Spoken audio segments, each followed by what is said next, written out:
Thank you very much, George, and good morning, everyone, and thank you for joining us for what I think is an exciting and a special day for Wright State University as we introduce to all of you the Ohio Center for Excellence in Knowledge-Enabled Computing.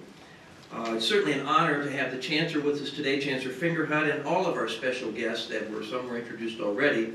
And I just want to take this moment to thank each of you for taking the time to be here. We know you all have significantly busy schedules, and we certainly appreciate your commitment to be with us today.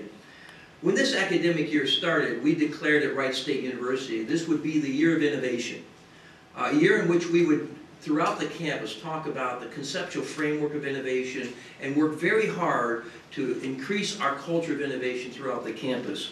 And certainly one of the highlights of this year, and it's been a tremendous year at Wright State University in so many ways, has been the development of 7 centers of excellence. Each of these centers were designated by our Board of Trustees as centers of excellence at Wright State University. And becoming a center of excellence means we are committed to build on the strengths that we've created over the last 40 years of our existence, and to make sure that we invest in the future of these centers so that they not only grow talented, wonderful graduates of the university, but they also have an impact on growing the economy and the region's prosperity. So these are very important steps forward in the evolution of our university. Working with partners in industry, business, and government, the Centers of Excellence are committed to solve real-world problems, create jobs, and help transform the region's economy. Our faculty and staff in each center will mentor our talented students, offering them world-class research opportunities and training them for the jobs of tomorrow.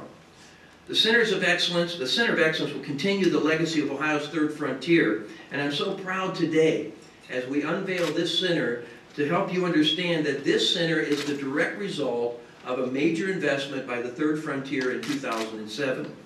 And what we'll share with you today is our Knowledge-Enabled Computing Center, and Dr. Amy Sheth came to Wright State University 3 years ago through the funding of the third frontier, as I said.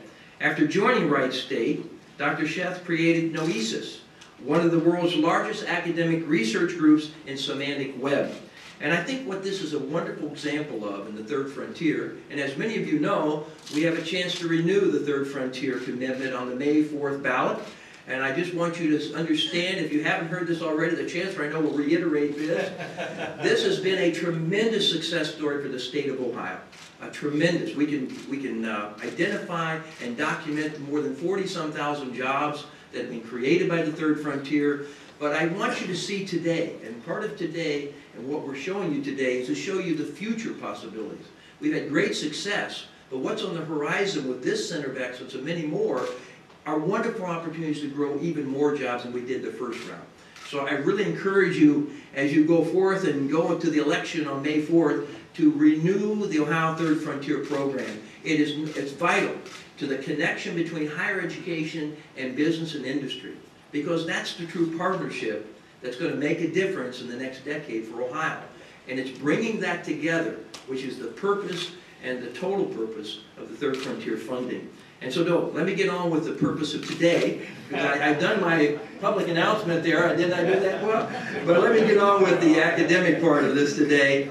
And let me just say that what you're going to see, and I just can't, I'm so excited about it because I saw a preview of this. And what you're going to see today will really challenge the way you see the future, and the way you see computing, the way you see the internet used, Twitter, all kinds of things. But what you're going to see are tools that are being developed that help us make sense out of massive amounts of data. And Dr. Sheth and his team have been doing just that, from interpreting millions of tweets or Twitter, to analyzing observations from thousands of sensors, to integrating databases of medical records. All these fascinating projects will be demonstrated today as we go through the presentation.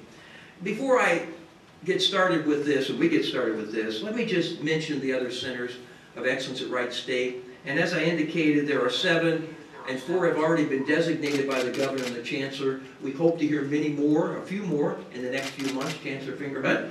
I don't put any pressure on you about that, but a couple that I want to mention that was dedicated on November 16th was our Ohio Center of Excellence in Human-Centered Innovation, and the director of that is Jenny Gallimore.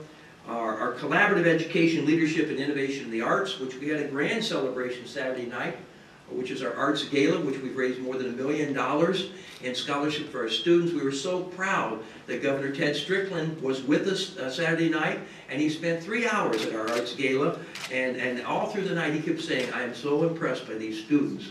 And that's what it's all about, producing these wonderfully talented students. So that is another one, and Hank Dahlman is the director of that center here at Wright State University.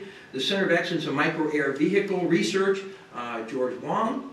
Our Wright State University and Premier Health Partners Neuroscience Institute that we dedicated in February, directed by Tim Cope, who's here. And I know you've already stood once, so I'm not going to ask you to stand again. I just want to identify the centers and the directors. Our Center of Excellence in Product Reliability and Optimization, led by Dr. Romana Grande. And our National Center for Medical Readiness, led by Dr. Mark Gebhardt. And would you just give that group a round of applause one more time?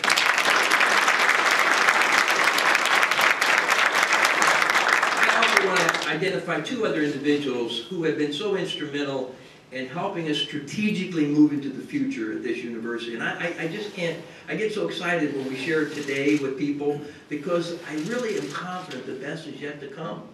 That we're just scratching the surface, and with the renewal of the Third Frontier, we're going to see some amazing things happening for the Dayton region. I know Jim Lepwich feels the same way I do, because he and I get to see all the grand things happening with local industry and business. But I want to thank two other individuals, because they are quietly behind the scenes. They don't get a lot of recognition like we do standing up in front of the microphone, but they have been so instrumental in these 7 centers, and that's our provost, Steve Engel, who you already met. And our Vice President for Research and Graduate Studies, Jack Banfield. Where's Jack? Jack, wave your hand too. I want you to make sure you see that. Now it's my pleasure to say a few words to introduce the Chancellor of the Ohio Board of Regents. And let me just say what an honor it has been for me as the President for 3 years, and Eric has been the Chancellor for 3 years. I feel like we're doing this together, kind of growing up together in Ohio. But it's been an honor to work with him. He is a true champion of higher education. He understands better than anyone in this room and any of us the power of higher education to move this state forward. He's relentless day in and day out on how he messages that through the state. And because of that, you're seeing the collaboration, cooperation, not only among the university system of Ohio, but you're seeing the collaboration with local business and industry that we've never had before. And I think you'll see that demonstrated today as we unveil this Center of Excellence. So please join me in welcoming Eric Fingerhut.